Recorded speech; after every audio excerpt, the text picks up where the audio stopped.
Hello, guys, and welcome along to Sportscast Northeast Sports. Tonight, joining me is Lee Farrell. Good evening, Feza Damakum. Oi, oi. Oi, oi, Savoy. And No. on the right-hand side, and on the right-hand side, we have a Paul Wilson. Good evening, Paul. Wilson, he said, oh, da, da, da, da, da, da, da. Good evening, everybody. Hope you're all right. Bloody hell, Wilson, he's still turned white. He sounds more Macam. So do you for a change? I know. Eggy Sado. By the way, guys, we will have an announcement special before we start the channel. We have 487. We have now 487 subscribers. Only 30 to go until 500. Yesterday when I checked, I was on 476. So 11 subscribers since yesterday. Thank you very much for you 11 who have subscribed since yesterday. If you keep subscribing, Brad will flash his tits. They're gone. What's the subscribers go down now since you've said that? My head's all over. Jesus Christ, I'm watching it on a big screen, you know. Oh, long time no see in the comment section. Yeah. First person commented straight away. The KJ commented, you evening, boys. Well, evening, boys and Brad. You can't be mad, Brad.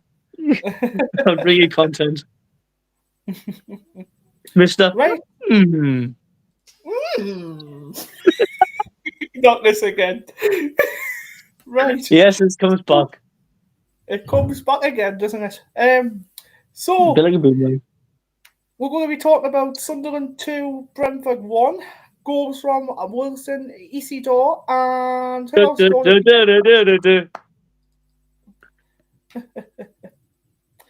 Evening Lee Bestie says Acacia Cameron Jude. Evening Paul says Acacia. Good evening, Acacia again.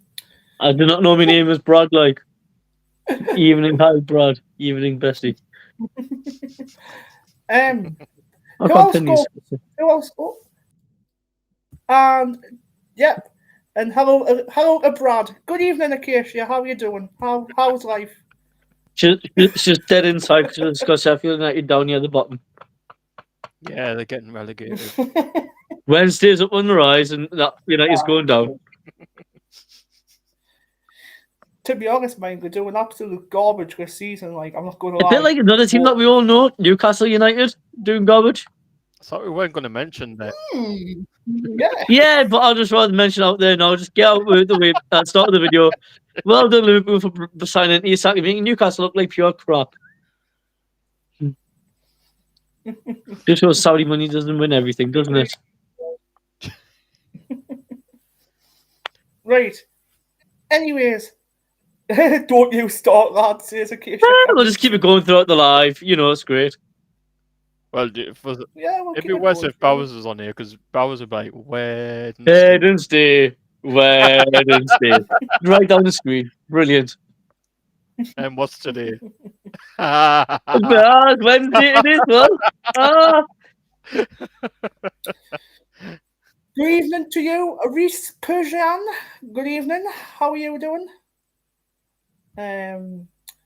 What's this one? United will do well now. We have new players in the club. In case you can't be talking about Newcastle like that, I told you he's either supposed to land on Newcastle. Can't be talking about that. Just don't mention United, okay? Because it associates in Newcastle. No one likes Newcastle here, unless you're genuinely canny. So, anyways, Sunderland 2, Brentford 1.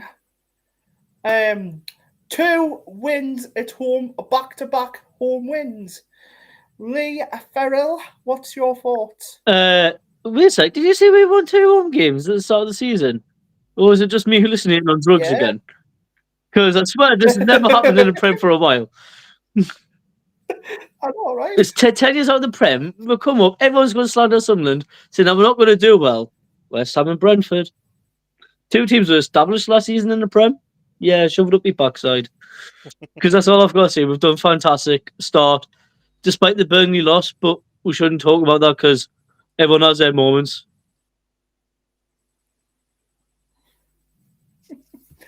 She means the Blades, apparently. The Blades. Not relevant team yet. Stay in the Championship. We're talking about the Premier League. But yeah, we've attacked very well for the past couple of home games, really.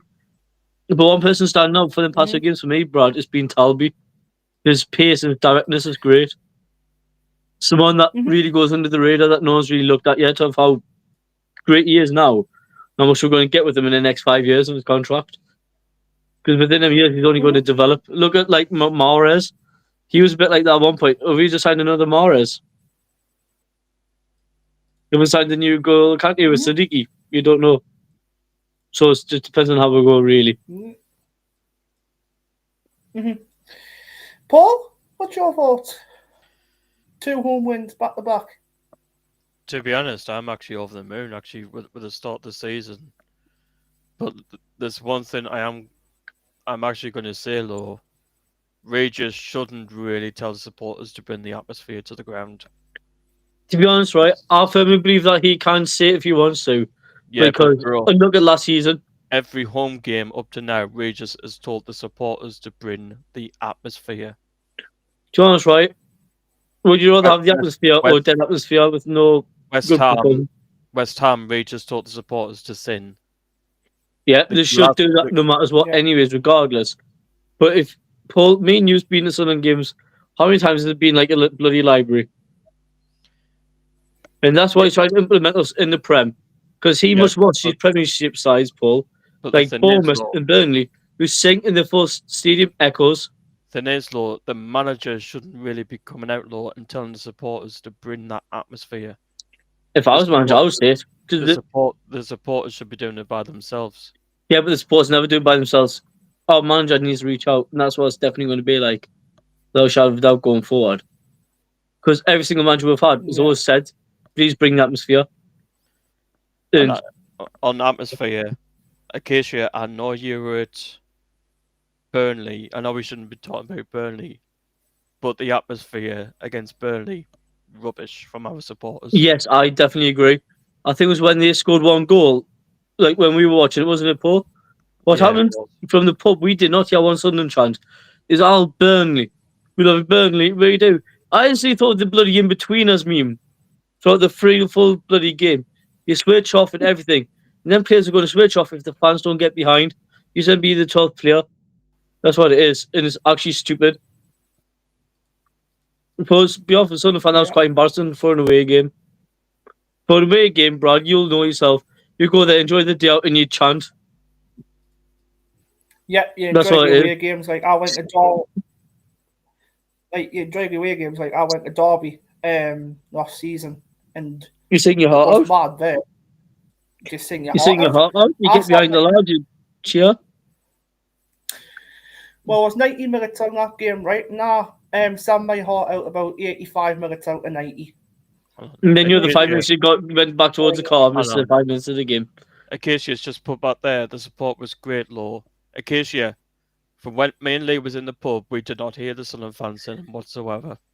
Honestly, God, the stadium was quiet. Burnley Stadium, it was pretty much nearly half and half of fans. You could hear Burnley more than us, and that's embarrassing. Lauren Kenny on the live chat just says, hi everyone, be on and off. No problem, Lauren. It's just she's only on and off because she's crying over Roberts. She'll just leave him and talk about Roberts. What's this one? Keisha Cameron Jude says, yeah, I was at Burnley with Bowers too.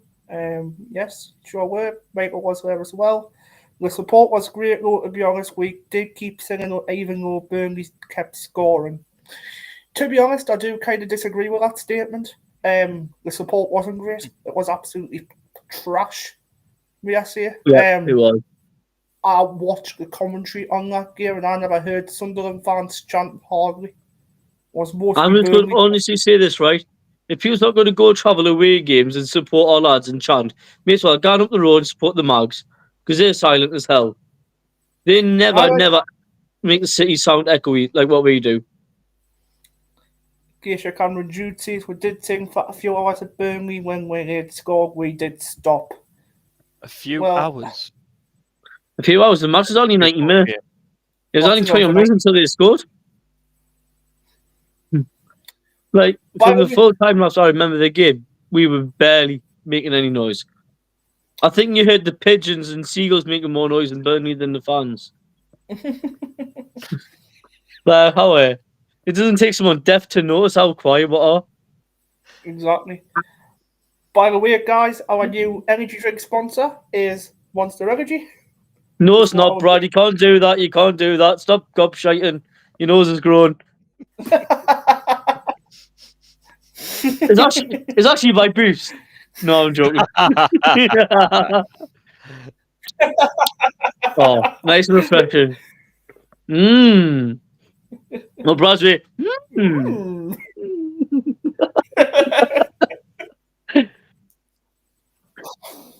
Hey God.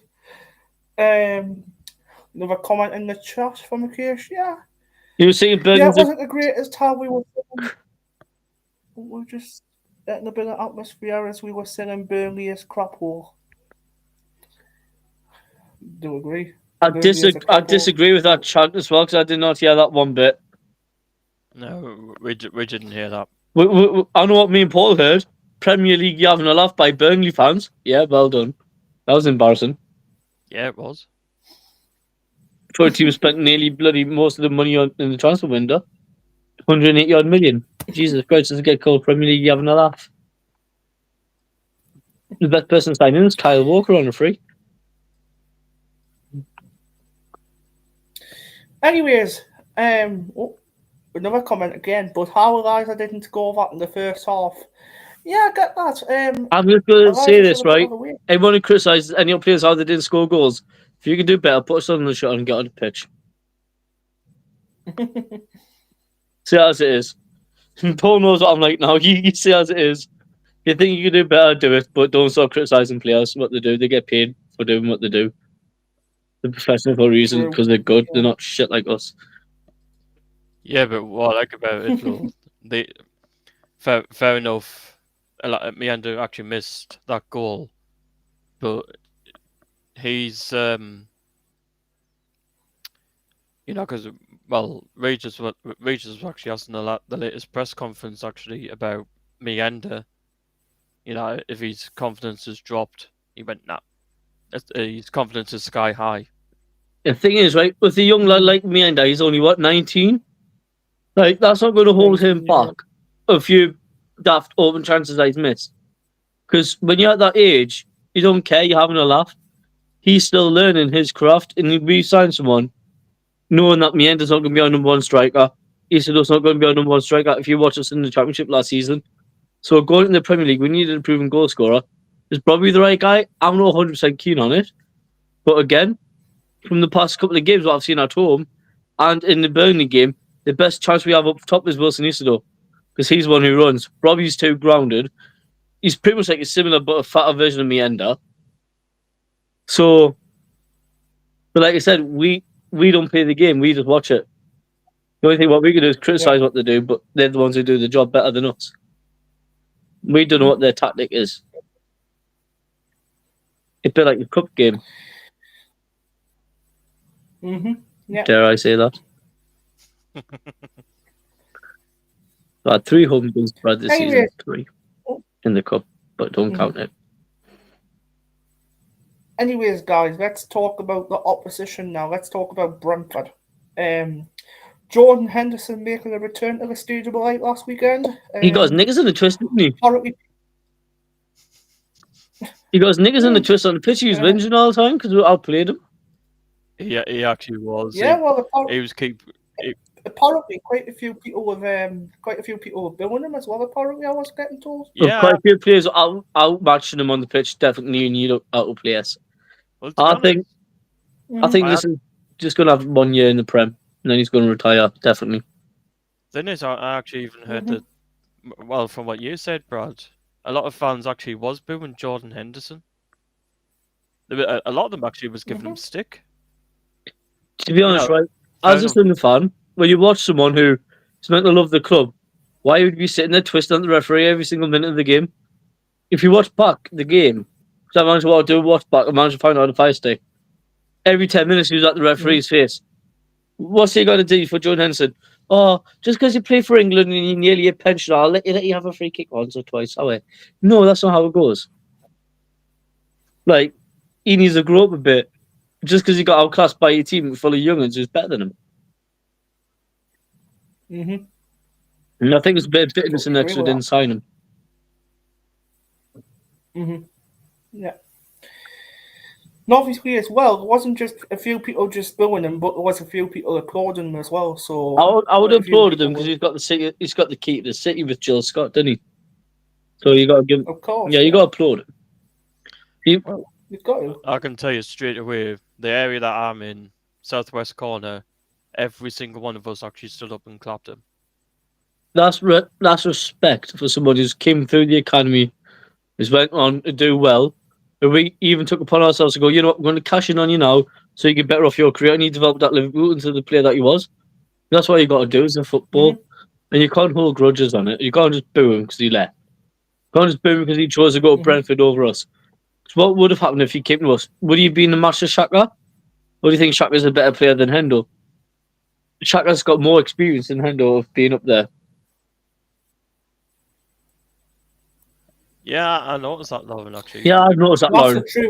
It was good to see him actually come around at the end. Yeah. So that's right. With the people around the stadium at full time, I think it's because there's a lot more around the stadium now to do. Got the sheep floors, you got stuff nearby now. It's great. And especially when I think Paul's so on the behind the scenes in the concourse now, you got people like local artists from the Sunderland Music City group coming and performing and in the bars and all that. But that's great.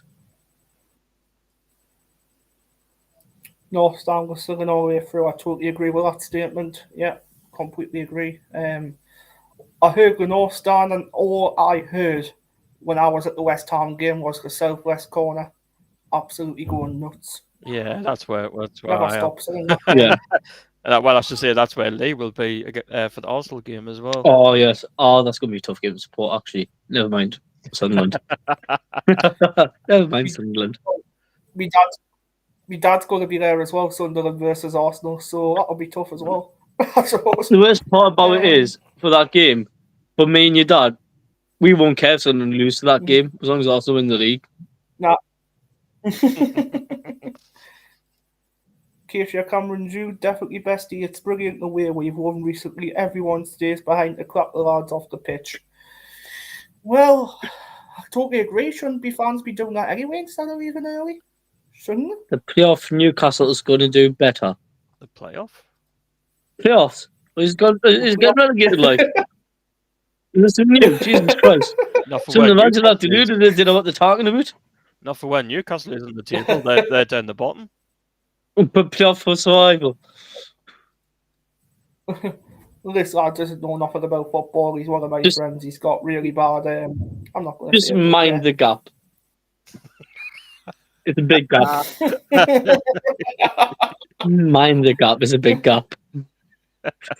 Mind the gap.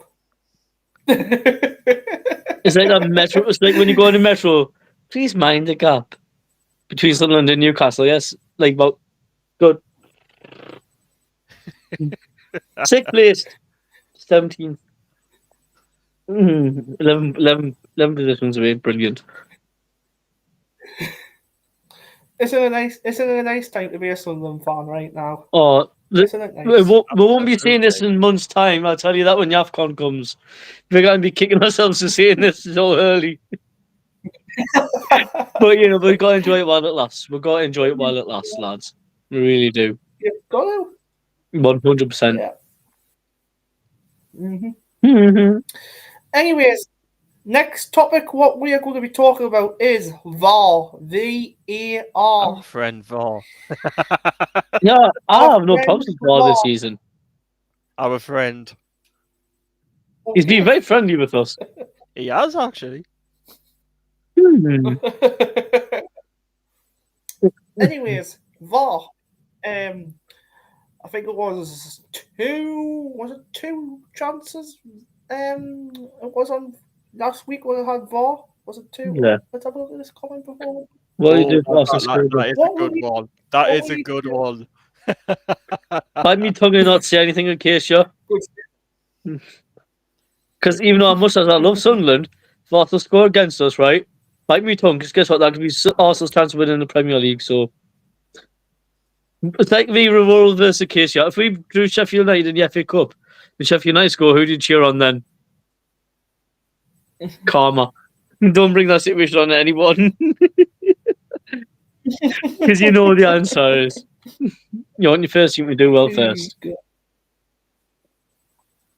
Anyways, what's your thoughts on Varley? What's your thoughts on it so far? Well, for the manipulative thing, throughout Arsenal's years in the Premier League, which completely ruined them against Newcastle, I think Reveley has done quite well for Sunderland. And if VAR keeps it up, we might have a chance of not getting a player sent off against Newcastle in December. But however, it depends on just what the other official agrees with the VAR. We've done really well with it so far. A few little mishaps, maybe the penalty decisions, maybe stuff like that. Was our penalty a feeble penalty chance, or was theirs a feeble one? You don't know. The offsides these days, you're off by your pinky toe. You know what I mean? It's bollocks. But I think back with old-fashioned football, if referee had his own decision, that's his decision set in final. Not on this modern technology where it's ruined the game now. But hey, it's doing somewhat a little bit of help towards us this season. So if it wasn't for VAR, we wouldn't have got our 2 games. Well, I did see our penalty against Brentford, and I'll tell you something, that was definitely 100% a penalty. I did watch. I did see that. Yeah. Pull on I did see that one. Keisha, what's she saying about VAR? Let's have a look before we move on to Paul, what he thinks. Oh, honestly, VAR on Saturday was crazy when Brentford's goal was offside. That was so funny. And then our goal for Wilson got given. Well, Wilson Isidore was an offside. Wilson was pure onside. So there's nothing to whinge about that, really. Lauren Kenny as well in the chat saying here in speculation game will be moved to the Sunday against the Mags. Yeah, just imagine having your Sunday dinner watching the Mags getting beat by Sunderland.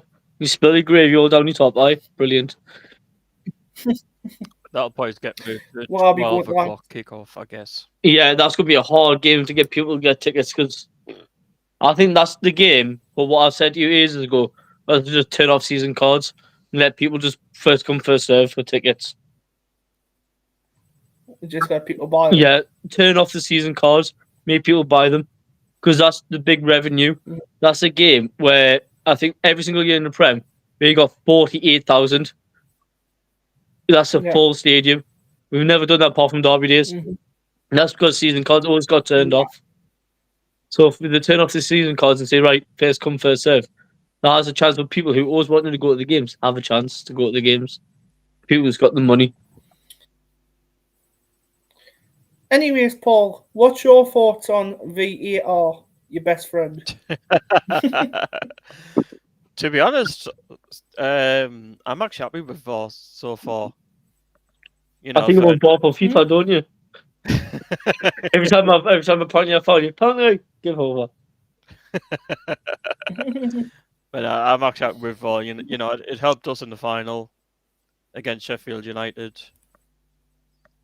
You know, and it's helped us. Well, it helped us against Brentford. So yeah, I'm actually happy with it. Yeah, you're going to do well. Hopefully, Reece, we're going to do well in football. Hopefully, we're going to do well this season. Keisha Cameron Jude. Yeah, that'll be on Sky Sports 1000% for the derby. Everyone will be wanting to be in town early for kick-off. Which is going to be the best day, Lauren. Well, mind you, though, Indeed. I'm going to back this up. The reason why it'll move to a Sunday is because the piece will be in place, everything will be in place. Most of the bars is going to be closed. There's going to be no bars open. Even the Colliery Tavern won't be open, so we'll be pointless going to the sheepfolds. I heard a rumour that the sheepfolds are going to be closed for that game, 100%, which is great. But I don't know what much is true about it, but apparently it is.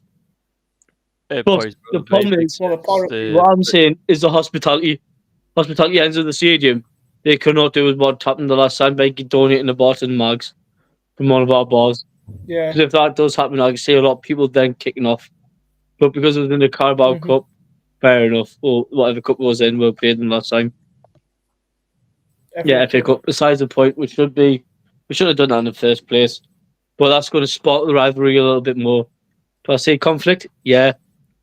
Is it going to be a big one? Nah, because it's a Sunday. He's going to get drunk on a Sunday when they got work on Monday. It is one actually because Well, Power. you know because Go on, Paul. because the new bridge is supposed to be opening in October. I actually think they'll close the footbridge as well for the derby. I don't think they'll have the Yeah. footbridge closed, bro. I think they'll be policed off. So no mags can get that way. I think the mags are going to get escorted out. So I think the mags are going to get forced to a certain area. There's going to be police in every single metro station. Well, there ought to be one metro station for them anyway. What is what Casey said? My cousin's boyfriend works for the police, so he'll be getting to work early to get around the ground. So my cousin's boyfriend, Paddy, lives in Newcastle themselves. Well, I'm going to say this right now. Northumberland police won't be involved in this. No, they won't be. There'll be the ones around Southwick area, ones near the city centre, and the ones on the way to Durham way. We'll have more than small amount of police on. There'll be hundreds. Well, we did the last one. Well, the last one in the cup wasn't as many compared to what it's going to be this time. Yeah, because priority list derby games, we're going to try and do it as safe and efficient as we can. Yeah, that's why they're limiting on people spending on alcohol in the stadium, everything. Everything's got to be put into a proportion. And I think for the Newcastle's fan safeties, keep them up in the guards, but install the netting. And also as well, while we head out, because it's our own town, let us head out and then tell them to get out once we sort ourselves out. I agree. That's how it should be. Because would Newcastle fans ever let us go early in this ground? Who send us up right at the top of St James's in the gallery? No. So we do the same. We keep them up there waiting. Let them soak in the roker. Yeah. What we need to do is shit house for the next game after at their ground, but we make them feel as if right. So we're just getting beat by Sunderland. We're going to have to sit here now, watch all the Sunderland players walk around while our players down in the tunnel. We're going to watch their fans clap. We're going to watch the commentator cheer them on. Well, the Steve announcer, everything like that. Will really rattle them for the next game, for them to lose their head for the next game, and then we'll win that one. So that's St James's. That's what I'm calling what we need to do, but will it happen? To be honest, I like the way they've actually done it, though, because the Champions League games is actually that week we play them as well. So they're going to have a very tight house squad. They're going to be knackered. But again, it's in December, and there's some of our African Cup of Nations players going to be back in time, or got off in that time. Some of them will be. Some of them will be back. I know. What do you call it? Siddiqui won't be going. Neither will Maswaku. Yara's in it. Talby's in it. There's loads of them that's in it. The 6 out of 9, I think. 7. 7 going. 7 going. All right. Well, how many Africans do we have in our team? Well, the ones that Phil Smith said will be going. Salmon Adingra's going. Yeah. Adingra will be going. See if I can get the list actually, because Phil Smith actually did put it up. Because this is what we need to worry about. Because this is why a lot of teams put off signing these African players, because AFCON happens once every couple of years. It's the same thing all the time in an AXA team. That's why they don't sign loads of them.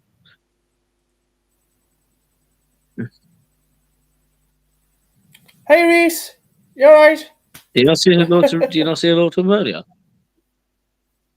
I thought I did, you know. But yeah, I'm glad Dan Ball hasn't gone due to his injury still, as he's going to be back for the pass away.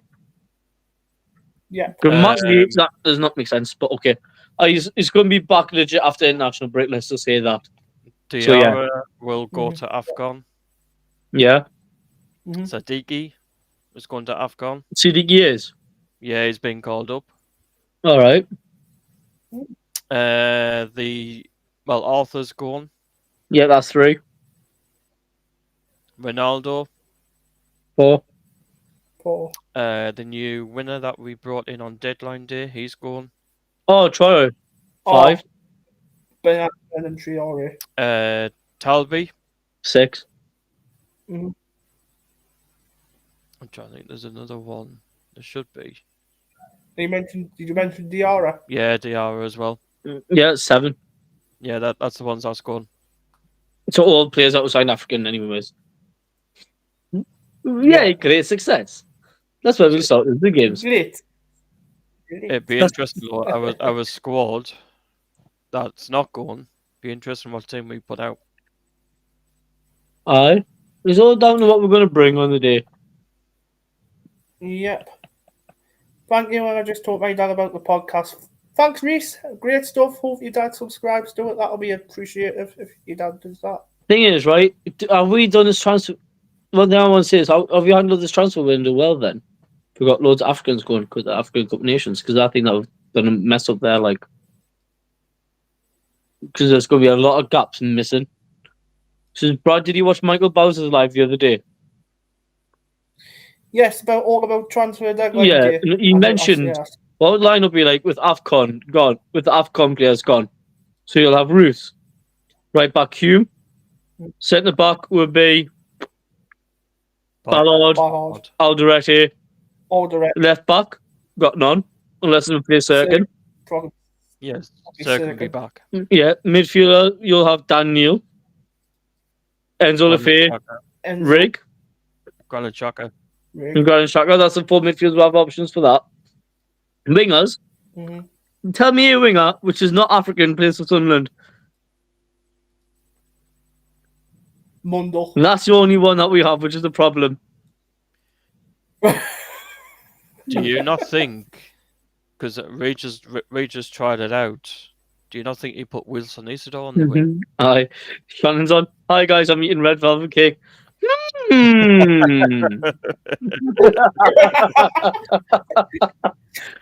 Do you not think he put Wilson Isidore on the wing? I think put Meander on the wing because he's got some pace. Put him on the right wing and then put up top Robbie, Mr. Blobby. Meander's a good show. Yeah, that's not a bad show. That's... Well, I can just imagine Mr. Blobby being up front for us. Let's go. Is that going to be going great? You know, like if we got bloody Brian Bobby up front, and then we're going to say Blobby. All around, yeah, go on stadium from Sky Sports. We'll just have Blobby. Yeah, and half of the fans come in dressed up as Mr. Blobby.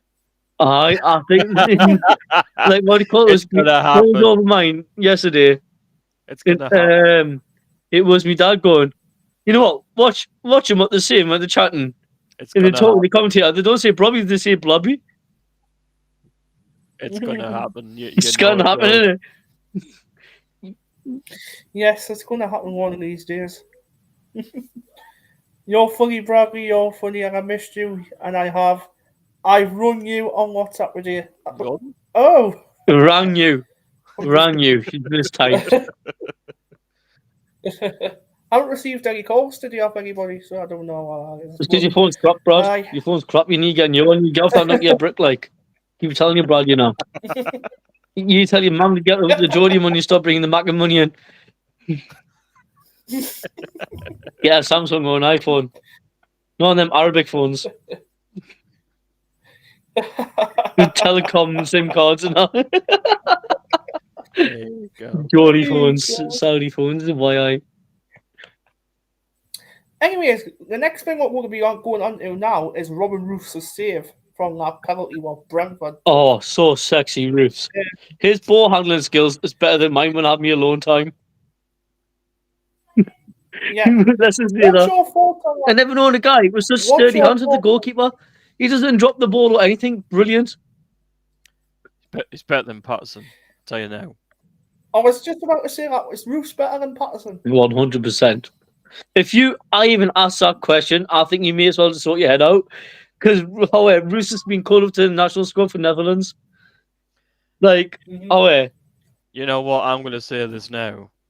If Roofs actually played against Huddersfield, we would have beat Huddersfield. Boys, what do we have, Lee? Saudi money from the killed reporter. Rest in peace to the white reporter on BN Sport.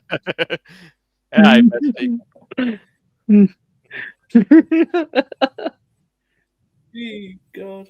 I'm joking on, by the way, before any Newcastle fans come on and start crying. There's a bit of banter. I think some people. Paul, what's your thoughts? Go on, Lee. I'm just reading this comment, yeah? Check your. Check your missed calls on WhatsApp. If you go WhatsApp, click on my profile on WhatsApp. Well, you'll do that at the end, Reese. Because I will do that at the end, your pajama. Reese is currently on a live stream talking about Sunderland and talking utter load of bollocks. We got to fall out. That's why I said some Geordies are not a bad problem. Well, some Geordies are a pain in the arse. And some Geordies are deluded, but let's just leave that for another day of a conversation. Let's talk about the Derby Day video. But, you know. Reet, Paul, what's your thoughts on Robin Roof's save against Brentford? I'm over the moon that he actually saved that. Mm-hmm. But for Snaislow, like I've just said, Lord Brad, if Roofs actually was in goal against Huddersfield, we would have beat Huddersfield. Doing right. I was at the Huddersfield game, and even worse coming out of Paul's mouth was, Robin Roof's hands are so great, he'll let them touch his knees. I'm joking, bro. I'm joking. Michael dared to say that on the live earlier. You did not told his message. I'm not calling you a pain in the bum. We're not calling you a pain in the bum. We're just calling some Geordies pain in the bum. Yes. Yeah, the context. Sorry, I'm just doing that, getting ready to hear all the Geordies cry on the Derby Day, but you know, it'll be so great when Sam Fenner starts releasing a new song about being a Geordie being heartbroken by the Derby Day. And there's Eliza at the end of dancing to it. We'll have to change his name. Oi, big man, what's your name? I never heard of Desert Rain ever, but yeah. Anyways, what was I going to say? My thoughts on that save by Robin Roofs. Come on, gobshite. To be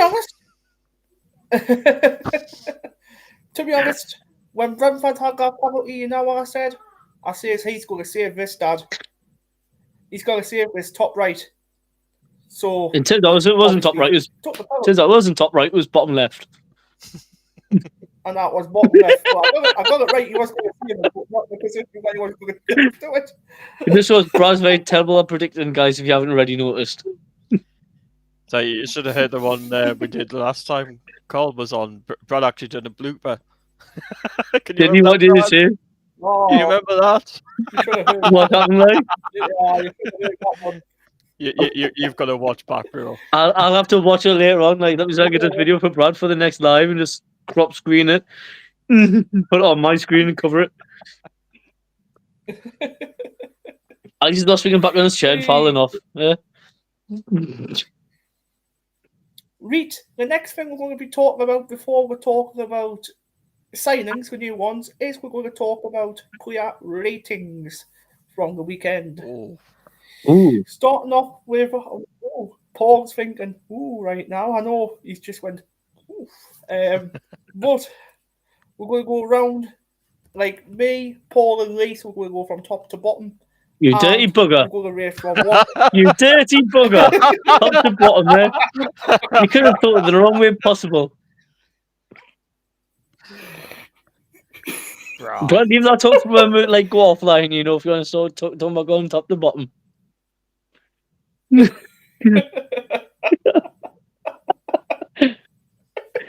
My God, my head's in the gutter today, guys. Sorry.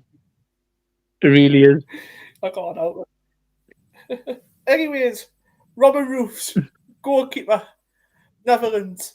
Rating for him, I've got to give him a 10. I'm sorry. He didn't put a foot wrong. Didn't even do anything. Well, I'm going to say this. Right, you said a foot wrong. He doesn't use his feet, he uses his hands. Well, he's putting his hands. Feet for hands. Yep. High five.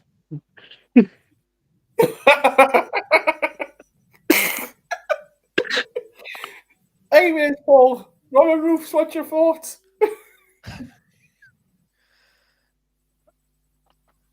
10. 10, same as me. Lee, Dirty minder Lee Farrell. Love that comment. So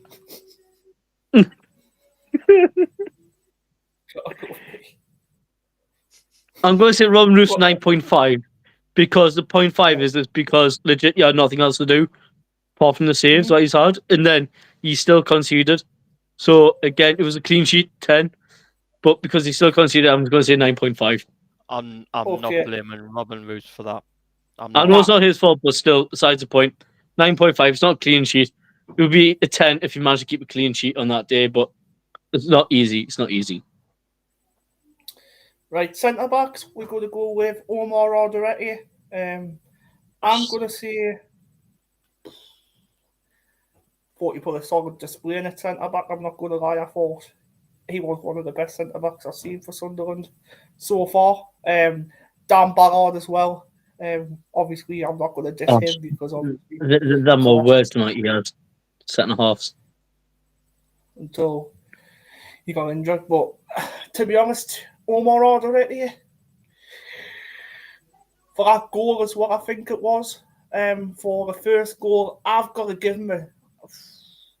You know what? I think I'm being too nice. I'm going to give him a 9.5. Paul. One my hands because I can see the comments.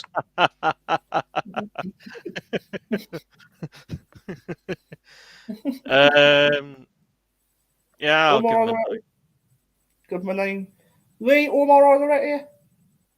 8.5. 8.5. Reese Lafferty's head off, as always. Who else started on Saturday alongside Nori Omar Alderete? Mukwele. That's it. Naughty. Nordi Mukwele. Naughty, the naughty boy. He's a naughty boy. Didn't. Shit joke. Naughty boy. Naughty Mukili. Mookie Hilly. Anyways, another superstar at the back. Young talent Big from West Bad say PSG. that. Oh, bloody hell. I'm going to give him an 8.5. Paul, what's your thoughts on Nordi Mukwele? Naughty for me. Yeah, I'll give him an 8. 8. Lee? Nordi? Well, judging from his performance, solid performance at the back, but he gave away the penalty, Yeah. which was his fault. Before that, I'm giving him a 7.5 because he should have stayed on his feet a bit better. In a few times where he's been a bit rough at the back as well. In the case you're saying 10 out of 10 for Nordy, but what about the penalty mistake that he gave away? You know, I don't condone that kind of stuff. Them are mistakes that we can't afford to slip up. So That's what you're gonna it's a 7.5. Mm-hmm. I think he performed the weakest. Sorry. Trey Hume. Thought again another solid appearance at right back. Right. I'm still trying to understand this football talk. Say Shannon. So is Brad Shannon. It's okay. Brad doesn't understand what he's talking about football sometimes as well.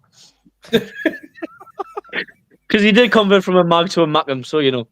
And you back Oh, said not this that. again. You back said we'll be Not live. this again. Let's just leave that conversation because you went to the good side, so I'm not going to take piss out you. Yeah, I've went on a good side. Trey Hume. Trey Hume. One absolute diamond he is. I thought he was a human being. Of course he is. You said he's a diamond? Of course he's a diamond. Absolutely brilliant right back. One of the bestest right backs I've ever seen. Thought a lot of people thought that he wasn't going to do it in the Premier League. Well, to be honest, I didn't either. But he's been really. Oh, what's that from, Shannon? You're holding that handset like a microphone. Get ready to sing your song. Wise man say only fools Russian. No. Anyways, Trey Hume, I'm going to give him a solid 8. Paul? Trey Hume? Trey Hume gets an 8 as well. 8 as well. Lee? Well, for a fullback who can fit into that holding midfield very well, what he does, he legit carries the team forward. His defensive presence is not unknown. And for the past few games, I've been saying this, I've been highly regarded of him. I'm giving him a 9.75. He's probably one of our 9 best point. players on the pitch on any day. So 9.3 and a quarter. Okay. Yeah. Take that one then. Left back, West Ham, Arthur Mosso. No, he didn't play, did he? Arthur. No, it was It Ronaldo. was wasn't it? Ronaldo. Brad, what match are you on about? You're what- talking about the Huddersfield game. Brad watched the wrong game. You're on the wrong bloody game, Brad.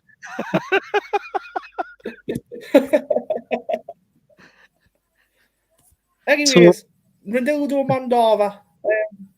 For me, So, Jody.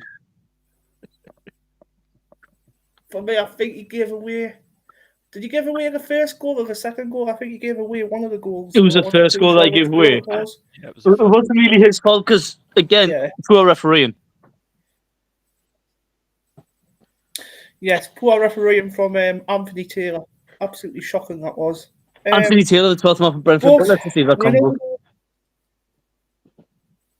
Ronaldo for me gets. Now I'm going to be nice. I'll say I give him a 7. Ronaldo. Paul? Ronaldo. Ronaldo? It's not Cristiano Ronaldo, that's Ronaldo. Ronaldo. Not being too Mackham. Shut up. No, you shut up. We're not doing this on the line, Paul. We're not doing this on the line. What was that, Paul? What you were saying the rating for Ronaldo? 8. 8. Lee, Ronaldo? 6.5. A 6.5. Ooh. Because he got beaten so many times on the wing. He had Alderete covering him for him for far too many times, so a lot of mistakes. Still needs to get a bit more suited in the Prem. You'd be alright by giving it a couple of months. Apart from that cracking blow. Yeah. But gotta be careful with his challenges because he nearly got booked twice. Are you sure you? Are you sure you're certain if you're Geordie Bradford? He told you Bradford. Bradford? Brad, you got new names up. Bradley is Bradford. Bradford Young. Brilliant. Love it. It's all right. Make up by Shannon's fine. That name's sticking now. I'm going to change the name of the chat now on this podcast. On to Bradford. Bradford Young. Reese said Ronaldo 10. Well, Ronaldo didn't play, but Ronaldo plays for Al Nassr, so you know. Yeah. What was I going to say? I was going to say something. Shaka. Well, I'm not a Geordie, but I will be a Bradford City fan when Bradford fucking stuff them in the League Cup. That's a good point. Max Power. He's coming for you. Sean Middleton's best friend. Yeah, it is. Don't let Sean let me hear him say that. Oh my God,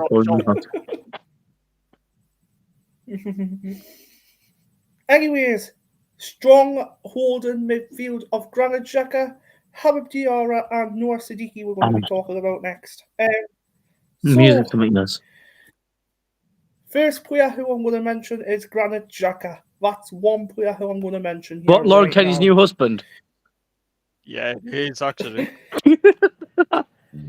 Yeah, I keep changing my scene, guys. It's because my bloody phone's boiling hot. Yeah. Lauren Kenny's new boyfriend should dump Patrick Roberts. They actually left off to go And then she got Birmingham. with Granit Xhaka. He's a brummie now. Yeah, because she was crying when the club said Roberts is off. I was dancing. Anyways, let's get back talking about Shaka, not Roberts. That's another talk. Yeah, that's another time. Anyways, Granit Xhaka. To be honest, he holds the ball really well, I think, in midfield, and I think he does something special with the ball. For me, Granit Xhaka, I'll have to give him a 10. Same as Acacia. I agree with Acacia. 10. Paul? Granit Xhaka, he gets a 9. It's a 9. Lee? I'm going to be this critical guy for Roy Keane, right? For holding midfielder, someone's got to control the game, yeah? At times we've lost control, Shaka has been quite a few times where he didn't have the ball, and for him to be effective, he needs to have that ball, which is a bit of a problem. In what causes Shaka is where he doesn't turn up for about 5 minutes, and then he turns up. And a few times I've lost midfield duels in that game against Brentford where Shaka did recover well, but I think regarding Shaka's performance, I'd give him an 8 because again, he still loses the ball often, some of the passes were off time, and stuff like that cost mistakes. I'm sorry, guys, but I am like the Ginger Roy Keane, and he's got to do better. Should we just change your name then, bro? Yeah. My new favourite player is Xhaka, says Acacia. Well, my favourite player right now, and I'm really impressed with his Omar already. Mine's Siddiqui. Yeah, that was a bit of a... Siddiqui's been brilliant. Acacia, you like every Sunderland player. My mum is a Geordie. She speaks a bit Geordie, Bradley. Okay. Well, so does Brad. Brad speaks Geordie, but he's still a Mackham. He's from Gateshead, but he's a Mackham. I'm from Gateshead. Don't speak like that, Brad, otherwise I'll have to expose you. I'll just have to get that clip and then edit it. I've got plenty of followers on TikTok now to do that. Anyways, next one is Habib Diarra. Paul, Habib Diarra, I'm going to rate him a 10. You? Yeah, 10. 10? I'm going to say him, same as Shaka. He does mistakes. Some shots were completely off, and he needs to be doing better from that. 7.5. 7.5. I'm going to get so much rinse from these YouTubers, aren't I? Yeah, you're off. It's because everyone's still up at cloud 9, but you got to be realistic still, because we still didn't look. As much as well we look good on the pitch, we still struggle. You got to see that still as a fan. Yeah. And this doesn't take much. Granite chicken. Who's granite chicken? Do you know what your mate Reese is like? He's a bit like, what do you call him? Dave the Rave coming up with new names. Granite checkout. Granite checkout. Brilliant, love it. Is he the player with Brendan on? Is he a free agent? Good granite checkout. No, my hair's quite on fire, like. My hair's quite on fire, granite. Granite checkout. You know what? It would have been worse if Dave the Rave actually was in the comments. Oh, what do you call it? Someone who I know, so Dave the Rave went, who's your favourite player now? He went, Chemedina Talbia. Went, who the fuck's Talbia? Who's Talbia? Well, actually, Dave the Rave actually on Saturday went, not Patterson. It's not Patterson. Yeah, because he actually he liked Patterson. He was like, nah, not anymore. Well, Dave the Rave's barely have bloody Sunderland games. That's how she is now. Anyways, no Siddiqui. My man. My G. To be honest, Noah Siddiqui, what I've seen him on Saturday with the passes what Diarra and Xhaka gave him, I'm going to give him a 10. What's this one? Shannon says, is Xhaka going to be your 12th boyfriend? The president was just asking this too. I think to Lauren Kenny, if that's going to be in the comment, yes, it'll be Lauren Kenny's 12th boyfriend from Sunderland. But you know. She told me in I think it was 2013, 2014, she had a boyfriend called Fabio Barini. That was her very first one. I thought before that was Phil Bardsey, but you know, that was until he got knocked out by Wayne Rooney finally in the cup. My mum's from Durham. Pink Panther. Anyways, let's get back to reviewing these players, Brad. You get too easily distracted by these comments. Again. Too easy distracted. Right. It's because you're autistic as fuck. Yeah, true. It is. Hi, Brad. Hello, Tyler. We are Metro. How are you doing? Bloody hell, the Metro's talking to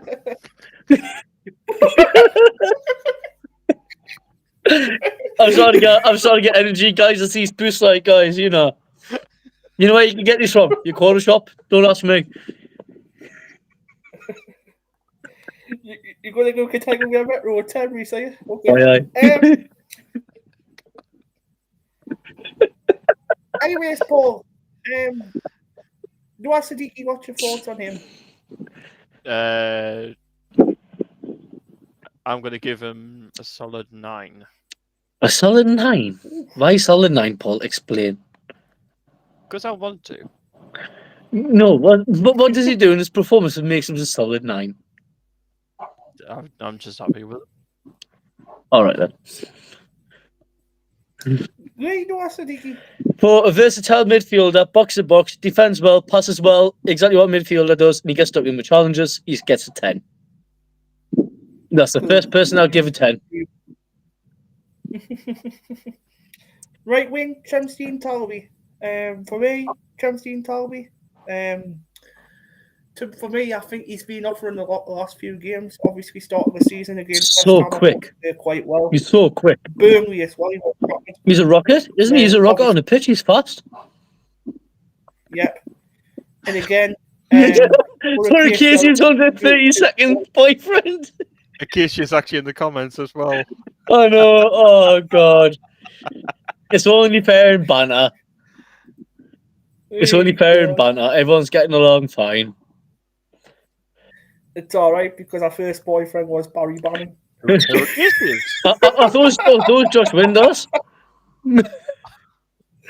Just Windows after him.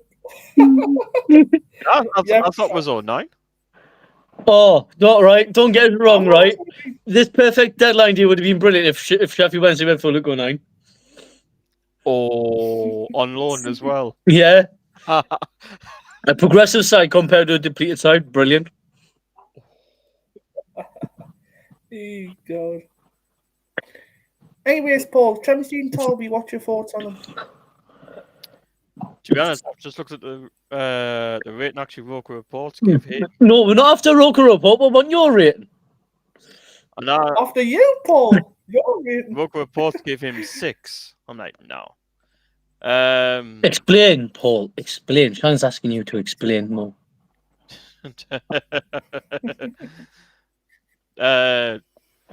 To be honest, Talby gets a solid 8. 8? Solid Yeah, 8? Shut up. He's better than bloody Roberts. Shut up. Anyways, Paul Lee, Chemstein Talby. 10. 10. Look at him, man. He's a stud, right? For a young lad he is, he's a stud. He's technically ability to beat anyone on the wing. He's got good delivery in the box, and he's direct. What else do you ask for? Better than that Roberts person who was losing the ball all the time. You know what I mean? Well, yeah. We've all said about being progressive and future and profitable. Talby's so profitable. Only banter. Keisha Cameron Jude says, don't even start about Lukey Boy, he won't go to Sheffield Wednesday. Sean's has replied about that saying only banter. You never know, Keisha. Could happen in January. Keisha, who'd you rather have then, right? John Lukumi, a Champions League defender, or Luke 09? Boom, mic drop. Because I know who I'll choose. I know what I would. Yeah, well, I'm going John I know who I Lukumi. would go for. I'm going to say this now. 09 will not get in the squad this season. Why not? As like even someone that me, Keisha, Paul kind of knows, but Paul knows her sister. Well, not a sister, a brother. Jesus Christ, a cold bloody brother and sister. You should watch Badminton. Can't kill us for that. Brad, are you on the Metro game later? Yes, I will be. No, he's not. He's going to talk about football instead. He's a bloke, not a woman. But yeah. Anyways, left mid. It was Lefay. Who played left? Lefay. Oh yeah, Enzo Lefay. Enzo. Was confused on the weekend. We got Lefay. Enzo Lefay. I just don't think you'll understand. He's super Regis, man. He's better than Zidane. We got Enzo Lefay.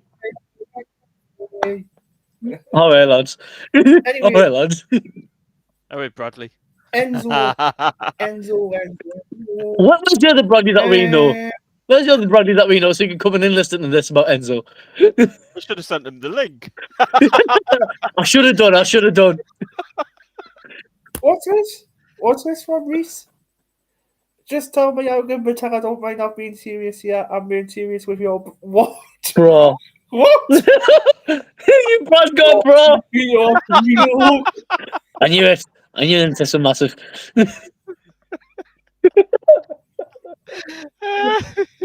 Maybe we should stop sending this link to random people and start sending people that we know. Well, I know him from school and college. I've known him for like 10 years. Is he in the bloody chat that we're in? Paul, have you strictly given orders by his people? You need to talk more. Anyways, let's talk about Lefay.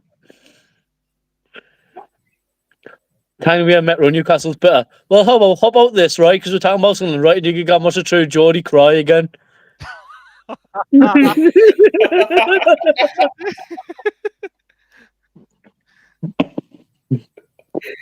Alone as it is, but you know. I'm not just making everyone laugh on this. Anyways, Enzo Lefay, we've got Lefay. I don't seem to understand. I've got to give him a 10. Paul? Can I go higher than 10? No, you can't, Paul, because you Of course can't you count. I wish I could go higher than 10. But, Enzo Lefay for me gets a solid 10. Lee Farrell? Well, if you look for to find a winger, someone's very attractive, but it's not just the attractive side of things. Like if you watch on Match of the Day, and other people saying, because we were very talking about Enzo Lefay at the end of the game and everything, with what he'd done well, his backtracking, his effort to win the ball when he lost it. He didn't give a damn where he was. He was going to win that ball, and he did. Some of the challenges that he'd done, everything was on point. I'm going to give him a solid 10 because of that. His position's been great. Actually, I'm going to say this, right? Definition to actually correct you, right? You say 6 years in the Championship, right? A few of them years have been League One. Consider rebuilding. You should try it with your academy players. Oh, wait. The academy players are busy out on loan a bloody altering. So don't come back with the comments, please. And if you want to watch a true Geordie, like I said, go and watch a true Geordie because you'll be in Championship in a few years without a striker. Jesus Christ. Delusional Newcastle fans think that. They're so relevant, don't they? Just watch, like I said before, there's a big gap, right? Just watch it, aye? Because you won't be closing up anytime soon with your own as your number 9. Just look at the table. Oh, no. Brentford only finished 12th last season. Enzo, anyways, back to football talk. Enzo Lefay, what's your thoughts? I already mentioned, with his backtracking and everything, he just gets a solid 10. He's just been an outstanding player. It's just Brad that hasn't given his Yeah. thoughts. And the final one up front, I wish I had my sunglasses for this one, as the lies on me. Oh, where's my sunglasses? Where's my sunglasses? Brad, what was your thoughts on Enzo, Brad? Yeah, because you didn't see it. I said it. Oh, that's my sunglasses. He's looking for his sunglasses. I love them. Where's mine? Actually, Brad, pin that comment to 3-0. Remember that, yeah? Pin that comment quickly, yeah? This one? Yeah. Okay, you said 3-0, remember that? Remember 9 goals against you within 3 games. Come back to that, mate. Yeah. Consider we've been out of the league for a while. You beat a young Championship side. Well done. You beat someone so small. I was going to say, come back to us when you've actually played against Regis Labrie. 4 Newcastle PSG won something Sunderland couldn't do. Well, to be honest, right? Maybe we couldn't do that, right? But one fluky game doesn't make a count of anything for Newcastle. Because what he's going to do in Champions League this year, you're going to get knocked out. But no, I was going to say, just come back to us when you've played against Regis Labrie. You just come back when you're in the top 6. You just come back when you're in the top 6 and not 2 years ago. Fucking hell. Come back when Isak wants to play for you and not sign for Liverpool. Geordie funny Geordies. I know. Geordie funny Geordies. But no, they're quite funny. They make sense. Richest team doesn't. Richest team in the world. Richest team in the world. You couldn't keep your number 9 striker, couldn't you? Yeah, Money doesn't buy football, mate. Shove it up your backside as far as I care. You sound like Joey Barn talking gobshite again. Oh, And all you Newcastle fans go, "Oh, Alexander Isak's a rat." Oh, mate. It's all being a rat because we didn't call Jordan Henson when he done that. We just let him go off. The guy doesn't want to pay for Exactly. you. Stop crying. Deal with it. Talk about the start of the season is sad. Well, to be honest, Newcastle fans were talking about the start of the season about they were going to win the league last year because they won 3 games in a row. But, you know, Exactly. look where they're on. I'm actually going to say this though. I've actually seen some of their fans saying they're not going to go to their ground because they've sold Isak. Oh, yeah, I heard about that. The little strike thing about Isak leaving. Brad's only nice Mackham. To be honest, right, if you try provoking a Mackham, you're going to get the bite back. Brad's nice because he doesn't bite back. But if you already start throwing daft comments in a live, where loads of Sunderland fans are going to be, make sure you got your facts first, mate. Because you got 2 people who speak to really good popular reporters. And, you know, and I know a Geordie reporter as well, and he does not even praise Newcastle. So keep your opinion shut, mate. You can see in the comments now. Oh. He will definitely be 100 for me. That'd be about Anyways. Enzo, that. It just sounds on about Enzo being 100. It's our Sunderland boyfriend. Anyways, Bienda. My name is Eliza Bienda. I hate Sam Vender. I play up front for Sunderland. When I walk down the street, all the people I meet saying, "Oi, big man." Oi, big man, what's your name? Oi, big man, what's your name? My name's Lee, mate. Nice to meet you. You're on about someone big, you know. It depends on how you define big. So I'm only 5'5" in height, but everything else I make up with is other things. I need sunglasses when in the house. Are you blind? Hey. I should not be saying that. Oh, for God's sakes. Paul, Eliza Bienda. I hate Sam Fender. What's your thoughts? He plays up front for Sunderland. Hey! I walk down the street and talk to people saying, "Oh, you big man, what's your name?" Never heard of him. You will in December. Just ignore him. Just ignore him. He's talking shite. It's all right because I don't even know who Nick Watermaid is. It's fine. He's unknown to me. Voldemort. Aye. I heard of him. Eliza I heard him. Mienda gets a solid 10. 10? You didn't even score a goal. He got subbed off. Doesn't matter. I'm giving him a 6. You missed sitters. He was slow. He didn't get anything going. And no one's got about to take him off so we could get a goal. I'm giving him a 6 because he's legit goal shy. Yeah, my opinion now, Brad. I said 6. 6. No worries. God, we've been on here an hour and 8 minutes. Wow. Bloody hell. We haven't even talked about international call-ups yet. The next thing I want to get to talk about. Oh, wait a sec. Can we just praise this moment for 1 second, yeah? Sunderland have got more international players than Newcastle. Yes. So when they start chatting about 300k fans at Newcastle City Centre, this thing Sunderland couldn't do. Talk about all the players international while your players are just sitting there sucking their thumbs. And the comment's been removed. Yeah, and Brad's typing. Just remember 6 in a row. Go on, Brad. Brad, ask if you correct it at 7. Brad, if you remember, 7 in a row. It's 7. It's 7, Brad, not 6. Brad, you got your pack wrong, mate. So you legit just chuck yourself into the dirt the same as him. You just at 6 in a row. It's 7. Oh. Because remember the season they got relegated? Oh, yeah. You idiot. You idiot. Brad. 100 messages has come through. Restreams just put it out. It's because the Tiny Wheel Metro guy talking about Newcastle's irrelevant. Mind you, 6 in a row's been swiped. Fair enough, it might be swiped now. But you beat us in a cup which is irrelevant. I'm just saying that, Brad. Could be like by March. Brad, Nine I think in a it's row. right. Just don't get ahead of ourselves. We're being like what Newcastle fans are. They plan ahead far too much. You don't go with the moment. Let's just go with the moment and enjoy Sunderland while we can.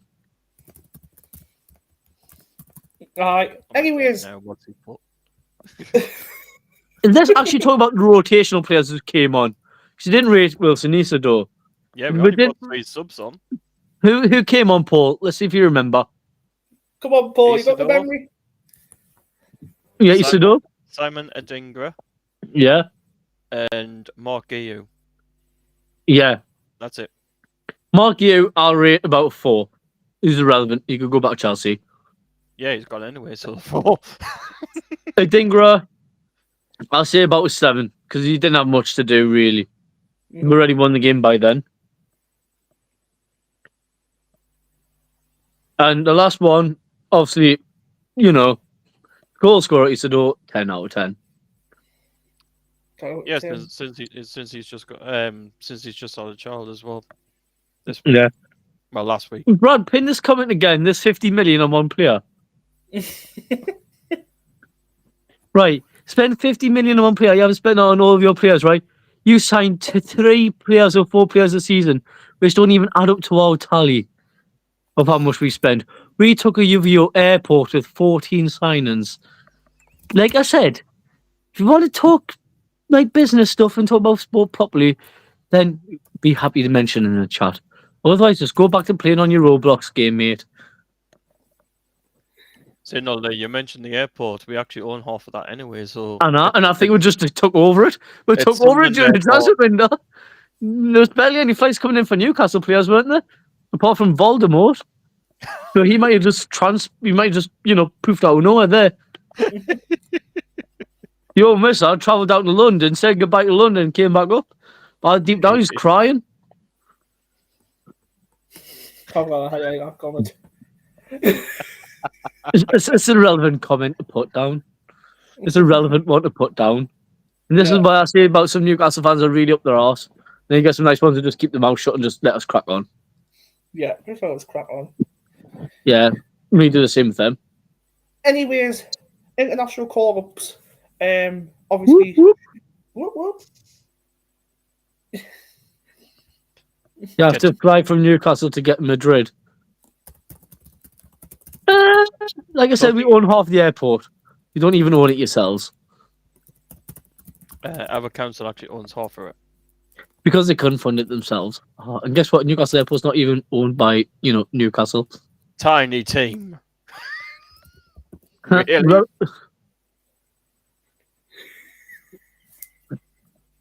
Tiny. you guys, when you stop biting back to this person, because honest to God, it's probably like just a teenager who plays Roblox. Jesus Christ. Brad knows him. Brad, who the hell's this guy? What's his name in real life? He's called Tiny Wheel Metro. No, what's his real name? Not Tiny Wheel Metro. I actually don't know. That's the problem. Don't know. Go back on Roblox, mate, and chat a load of bollocks on there, right? Not on YouTube, mate. Very illiteral. Very dysfunctional.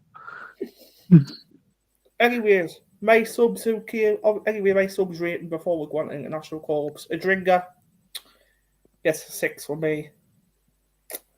Wilson Isidore, to be fair, he scores a goal. He gets an 8. An 8? Yeah, he gets an 8. He's been brilliant all freaking season. 10.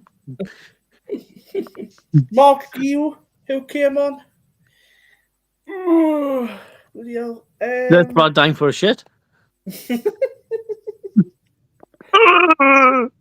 Mark Guillou, 3 out of 10. We saw Isak for how much you spent. Don't care. Don't care. Really don't care. No, You didn't tell Isak, he just ran away from you, really, but He ran like fucking Bambi after his mother. Oh. Well, to be honest, right? Why would you gloat about selling your best player to Liverpool? Why would you gloat about it? It just shows how stupid your team is, really. And you didn't even sell him for that much. You only sold Isak for 130 million. We spent nearly 100. I was just shy of 190 million So add another 70 million on top, then you can match us. But small club fever, small dick energy as well. While we're at it, I'm so brutal today. Right. Anyways, international call-ups. We're not just ban this person from the comments. Who's the moderator? Acacia is. Acacia's in the chat. Acacia, while you're there, can you take this person out the chat, please? He's doing me heading. Newcastle's he's doing me heading. Anyways, what was I going to say? International call-ups, yes. Trey Hume is being called up for Northern Ireland. Music to me, yes. Robert Roofs, Netherlands. Yes. Eliza Mienda, Spain, under 21s. Oh, lovely. Dan Ballard scored for us against you, your own player. It's so funny that Newcastle live in just guys, like I said, just ignore them. Yeah. Just try to find a way of removing them. Who else is going on international duty, Paul? I'm trying to think who else is going on internationals. Chris Rigg is. We've got, because I told you, Brad, actually, altogether, we've got, I think it was about 15 players that's gone out on international duty. 15. Oh, no, Ronaldo, 16. Ronaldo, Talby, pretty much all the African Cup of Nations players. Yeah. Trey, Dan Bollard would have been, but he's injured. Alderete is. You got Mukiele is. Yeah. Shaka's out on international. Shaka. Yeah, he is. Yeah. Sadiqi's out on international. Adingra's out on international. Yeah, because I seen Ahmad's story. I seen Ahmad Diallo's story with him in a drinker. Yeah, and then you got also as well some players from the 21s who's went on internationals, like sort of Trey Huggins, who's went out on international as well. Yeah. Was it Abdullah not called for the Nigerians on the 21s? Ahmad Abdullah. No. He's not being called for Nigerians on the 21s. I thought he did. No. Milan Alexic? Yeah, he's been called up.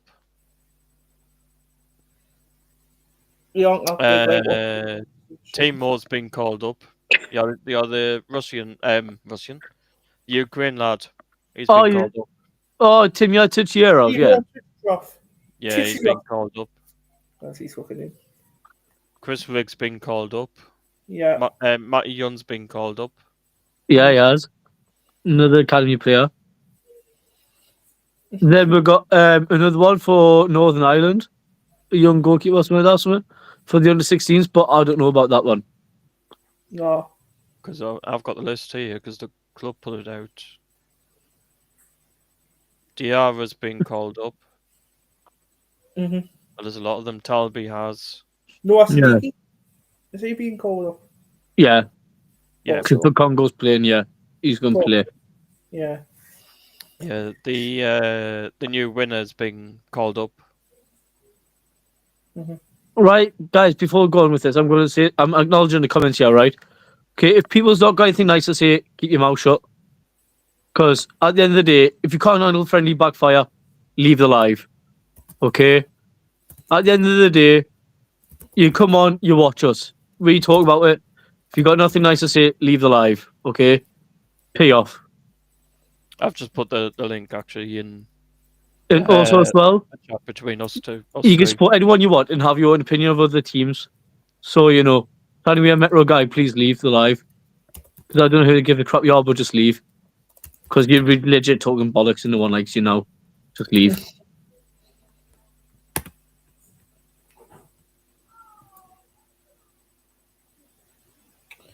There we go, guys. Please like and subscribe to the channel. 13 to get to 500. Can you please hit the notification bell as well? It's free to do so for everything what I've just said. So if you have got some spare time, can you please do that? That'll be appreciated if you can. Yeah. Any more comments? I'm trying to see if there's any more comments. Tell you what, I might do a show on stream. That might be easier. Yeah, that's easier. I can see all the comments. Yeah. Part is that we've got a Newcastle fan backing us up as well, which is quite nice. But then you got Acacia saying stuff. We really need to block out some of these people now. Like, it's really daft. Brad, for the next live, you've got to Keisha, be how careful. you bigger even? What's this one? We're bigger ever say more players when you lot have. That's pretty Keisha. I'm just going to say this right now, right? No matter what anyone says, who's bigger, both teams are on par with how big they are. That's how we've got a big rivalry. Historically wise, if you know your football, guys, some people don't know as much. Like Paul might have sports Sunderland since 2010, Brad might be from 2012, whatever.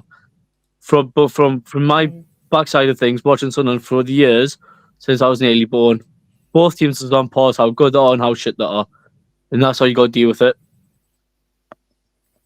Because at the end of the day, right? Fair enough. You have your opinion, what you want to say, Tiny, me a person, yeah. But like I said, football goes a long way.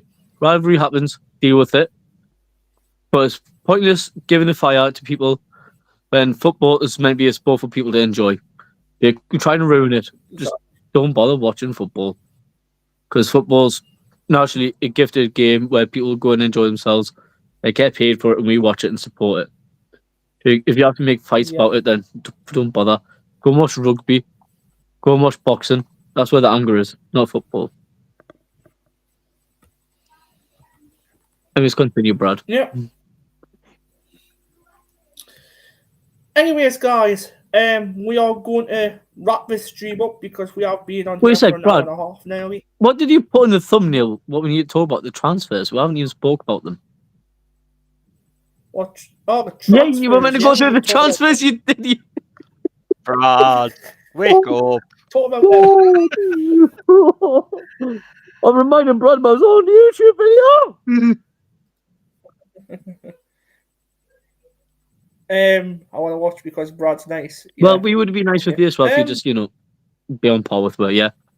Because I'm not going to be nasty to you if you just be civil. We'll all be nice, don't worry. Yeah. We'll all be nice with you. Anyway, don't worry. Anyways, new signings who's come in. 14 new signings in this transfer window. Obviously, just came up from the championship, and obviously every Sunderland fan knows that we need to rebuild a new squad pretty much. And that's what we've done. Obviously, these players aren't good for the Premier League. Obviously, the likes of Patrick Roberts, the likes of Alan Brown, the likes of Dan Neil. Kenneth Perkins and all them. Dan Neil, Chris Rigg. Not without the right leadership and the right player, the mentor. Exactly. Anthony Patterson, I don't think he's Premier League quality at this moment in time. No. Like, again, 09 so, as well. Again, when we talk about the players that we have now, which came up with me, someone said to me, is it worth that we're giving them the chance because they've done the dirty work in the championship and get us up? I believe, yes, we give them a chance, but only if we are comfortable in the game. But at this current point in time out, we can't take our foot off the pedal without a shadow of a doubt. Mm-hmm. Like, you look at the players we're signing, 40 new players, Brad, like what you said, yeah. People's going to say, oh, we're done a Forest. But relatively, if you look what Forest did, have you seen them? Established. Look what Palace done. When they came up, they didn't go off and sign 2 or 3 players. They actually signed on their first season, signed 18 players. And they didn't gel straight away. It took time. But they never got relegated. And that's what you got to look at. And if you look at the time space of time, 14 new lads just came into the squad, not knowing each other at all. Have you seen the chemistry on behind the scenes and on the training videos? They look pals, like as if they knew each other for years. That's why you look at it in the football world kind of thing and how it goes like. And if you're going to have that chemistry going for a while, give that a year or two and how unstoppable that would be as a team if these players stay. And if we do our business right. Because look at Palace, what they did. Wilfred Zaha came from Championship up to Crystal Palace. His first season after that, he got signed to Manchester United. He didn't enjoy it, and he came back to Palace. And that's what we want to have that implemented in. So what we want to make them feel like is if they could come back to our team, that's what we need to do. Not like what Newcastle done with the Isak stuff and be sour, then he leaves on bad terms, then the fans are on bad terms. That's where it went wrong for Newcastle. Yeah. They should have had that cohesion still, but he took himself away from that. But if we had the group of lads that we have, and they're getting on well. The likes of the Talbys get along with Chris Regan out, yeah? Imagine Talby goes off in a couple of years' time. He goes to, let's say, someone like Dortmund, and then his first year doesn't go well, and he wants to come back. That door's got to be open, and us fans has got to take that as well. I think that's where the football business has got to look like now, and we've done it quite well. And you've got praise from about 3 or 4 years ago where we were in League One. Look at the players that we had. Charlie Weiss, Chris Maguire's, and look at the difference from that to now and how far we've actually progressed. Yeah. Fair enough. Is these players going to work out? We don't know, I've got to say. But you say 14 players as if it's like the best thing ever. Like Paul's probably seen from Sean's videos and reactions, people saying best transfer window ever. Yeah. I'm going to firmly say we had a similar kind of window under Paulo Di Canio. Where we signed 16 new lads who were really established and good, but they just couldn't gel. So maybe we've done something right this time with the cohesion kind of things, building the chemistry, but you know. What's this one? I got a good question. Who would you see in a different team to come in our team? Ooh, It's actually a good question, that actually. is a good one, that. Yeah. Lee, I'll let you go first this time. I can't understand that question. You don't understand it. I don't know if it's because I'm reading between the line of that. I'm not sure what she means by that. For me, like what player from Sunderland will sit in the Newcastle system? Who would you see in a different team to come in our team? See in a different team. So, for example, I think she's saying it's pretty much like, who would you see, obviously, Sunderland's team go to Newcastle? No. She's saying pretty much who would you say from like Tottenham or Arsenal or Liverpool or whoever it is could be lower teams come to our team. Like, what players do you see? Well, to be honest, coming from their team to our with team. transfers, what's happened right now, you can't write anything off really who could go to who, really. Like, firmly, I believe with some players from Sunderland, I could send over to Newcastle and might do well. But, like, if you're saying, like, vice versa from Newcastle to Sunderland, we not be able to afford the Bruno Guimaraes kind of players. Oh, from different teams from Germany, etc., go to Sunderland. Germany. So, see, like, we've got some brilliant options. So, like, if we have a chance to sign any of the players kind of thing, we would take pretty much. That's what she's trying to say. And I think purposely, because of that question, what she said, we signed Xhaka from the German league. We got some cracking players came up from the leagues. But it depends on how much we throw the money in. That's what I see it as. Because, again, you can look at Arsenal. Who can Sunderland afford from Arsenal's team? Valuably wise, I think Leonardo Trossard. Would I say someone from Liverpool come to Sunderland? Harvey Elliott, maybe? Stuff like that. But use all maybes and ifs and buts. And when you see people start throwing rumours around, it happens. And that's when people, like, it's fine. You don't need to say sorry. It's but, okay. like, when people... This is when I'm going to say this, because Brad, I think... I don't know what this topic's going up with. I think I understand what you're trying to say. But from what I've said to Paul and a lot of people make their own speculation up. Even reporters do. And sometimes it's very, very hard to get just the things. Because if you remember, we were linked with Joe Gomez at one point. Who the hell put that out there? What I found out from that Joe Gomez thing, that wasn't even paper talk. That was some kid made that up on TikTok and then it went viral. Like, that's what you got to see it as, and you got to be careful what you put out on social media. Newcastle fans can say the same when they said, "Oh, we're going to sign." Let's say hypothetically, if Newcastle went next transfer window because Isak's gone, and let's say if Jorgensen doesn't hit the ground, one fan could turn around and say, "Oh, we're going to sign Robert Lewandowski in." I've heard it, I've seen it there. That'll spread, and then they'll go, "Oh, Lewandowski's coming to Newcastle." Deep down, Lewandowski's off in bloody Barcelona. In a training ground with the swimming trunks on, the Cuban cigar in his hand and a drink gone, I'm not going there, like. The players will hear it. The players hear rumours, and it happens. But, to be honest, I think that's why because when Pride came out and went, about a mystery striker That actually came off. He should have done that. He should have done that. That came off social media. Yeah, Actually, that. off a Sunderland fan. But I heard that we were after a striker, but he should have posted out there. Nick was even true, but he said that shouldn't have been posted. He apologised for that because that was Yeah. something that they weren't allowed to post until they got the full source, and that's what happens. People post stuff. Oh, after so and so and this person, then they go, "Oh my god, who is it? Let's just say it's this person." Then you get people like Sort of Keisha, who's on the comments watching live, but then start going, "Yep, I've heard this, I've heard this." People get stubborn, and then it causes a conflict of transfer. Mm-hmm. Yeah. Like if it's like me saying, because bear in mind, Paul knew throughout the summer I have very reliable sources, and every player I mentioned was signed. Yep. Shan, you don't need to say sorry for confusing this bluntly as it is, because we're talking about transfers. It's the right thing to say. Sorry.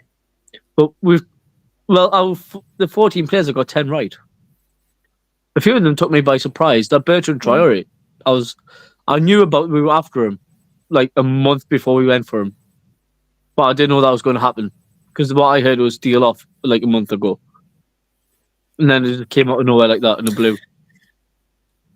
Well, apparently it was. I think it was only about 35-40 minutes left of deadline day, and apparently Christian Speakman wanted to pull that deal off before it ended. Yeah, that's because I think it was just stuff like that. It's just like it takes by surprise transfers. Like you can't say this person's definitely going there. Because look, all right, look at the Isak deal. Isak had all summer to go to Liverpool. He really did. He had all summer where he could have went. Why did it take up to deadline day? I do not know. When apparently last week was when Ruben Brothers went to his house and he said no to the contract. I want to go, and then they put him up for sale on that day. So how come did it take a full week? Why didn't Liverpool not go for it last week? But like when what do you call it? Used to say Fabrizio Romano when he turned around and went, "Oh, Isak's not up for sale. Isak's not up for sale." See, Romano knew what was going on, but Newcastle's been stubborn for a while. He's getting the stuff from his agent as well, like Brad. Yeah. Yeah. But everyone gets everything from agents, really. So when you think about it, because like that's how he like. Oh wait, did anyone know who Alderweireld was before he came to Sunderland? Really? No. No. So where the hell are these people stringing these names from? I didn't know about Alderweireld. I knew about Mukiele. I knew about Robin Roos. Because that was mentioned in the group chat that I was in with a lot of people who I know. Paul might know a few of them, like Priority and all them. Yeah. I speak to them and they come with some valuable stuff. I spoke to Tom White one time and he mentioned it kind of thing. There's a lot of stuff like that where people talk about it. You come to a point where you go, yep, that definitely looks like it's going to happen. Because they've seen it more than one area and someone's definitely spoke to someone about that. But where the hell they're getting this confirmed straight away? Because I've seen stuff announced before, announced by the club by Romano. How is he getting this before the club announces it? That should not be allowed.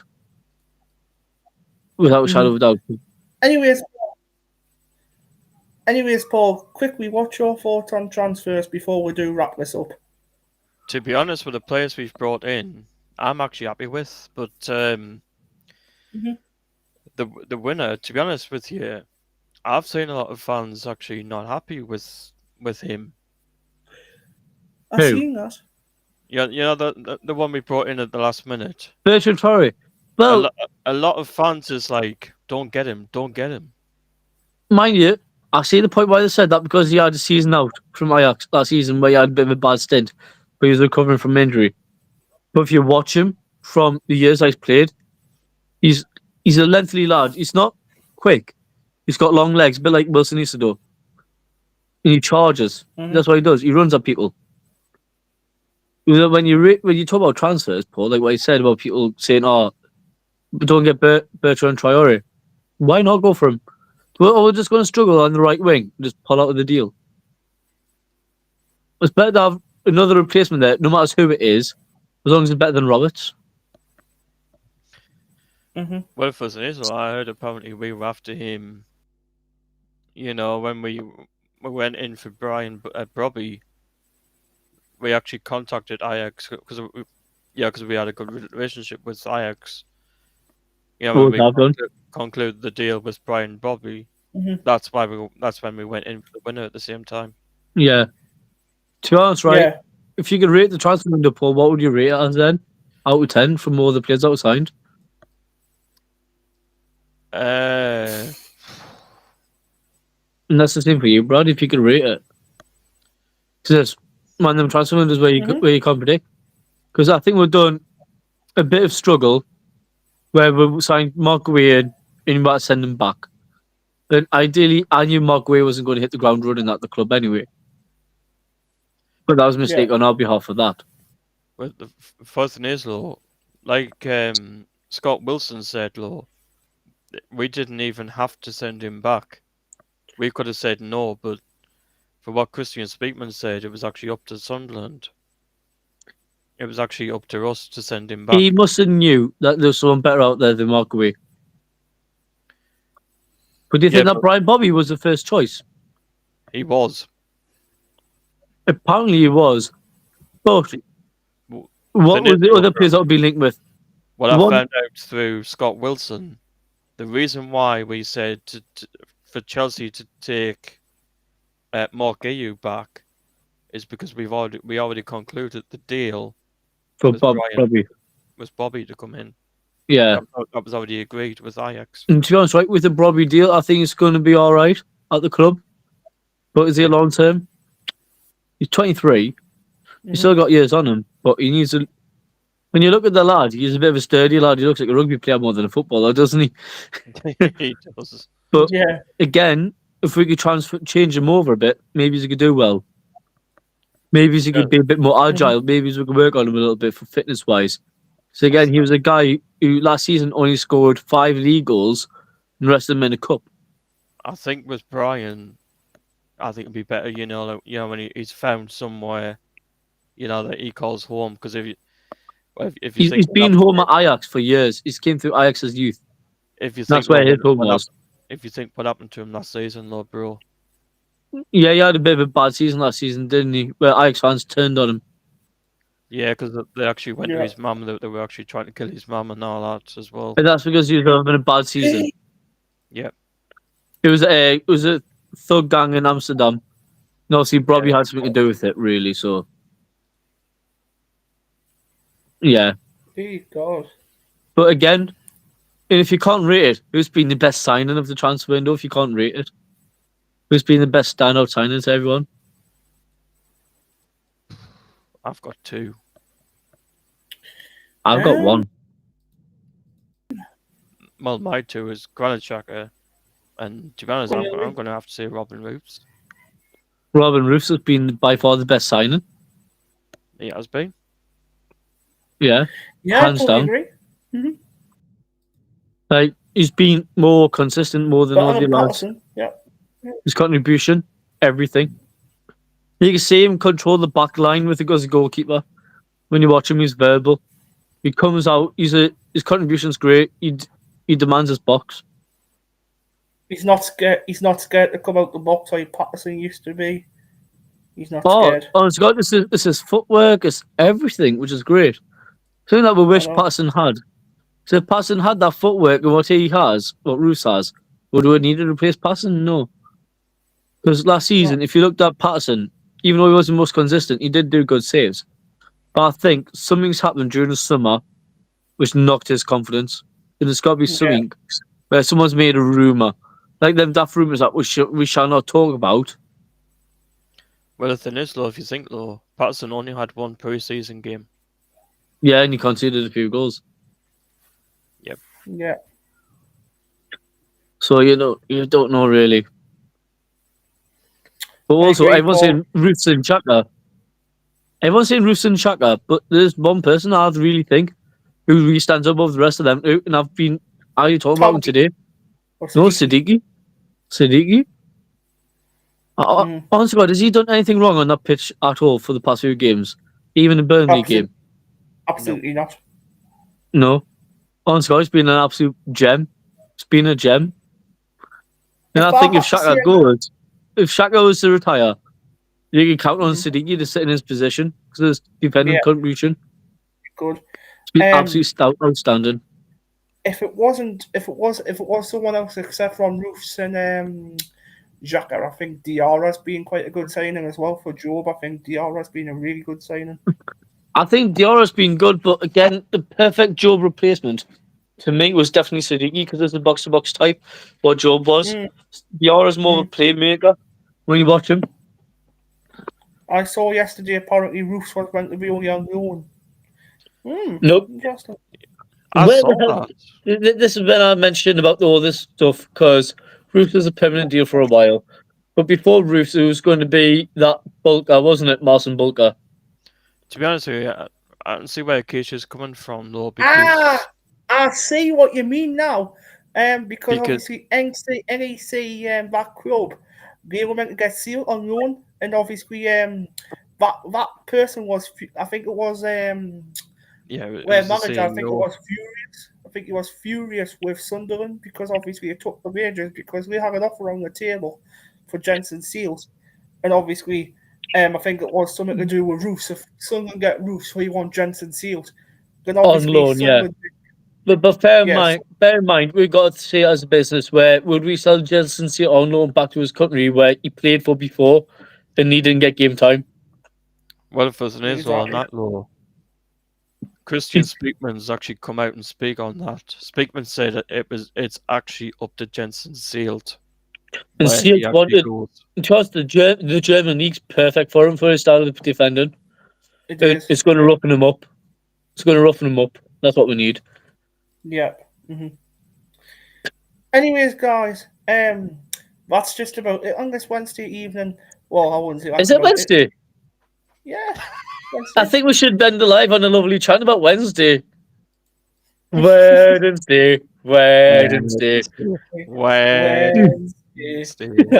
Sorry, Keisha, but not sorry.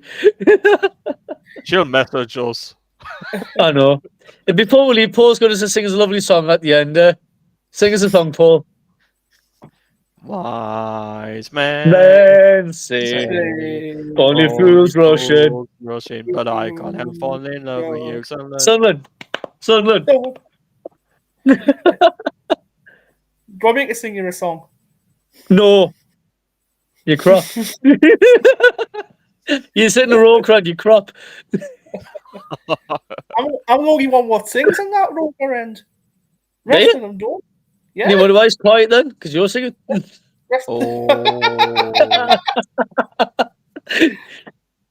Anyways, guys, don't forget to subscribe to this channel. Please like, please subscribe. Take care, everyone, and we'll see you on next Thursday when we preview Crystal Palace. Take care. Take care. Bye-bye. Bye-bye.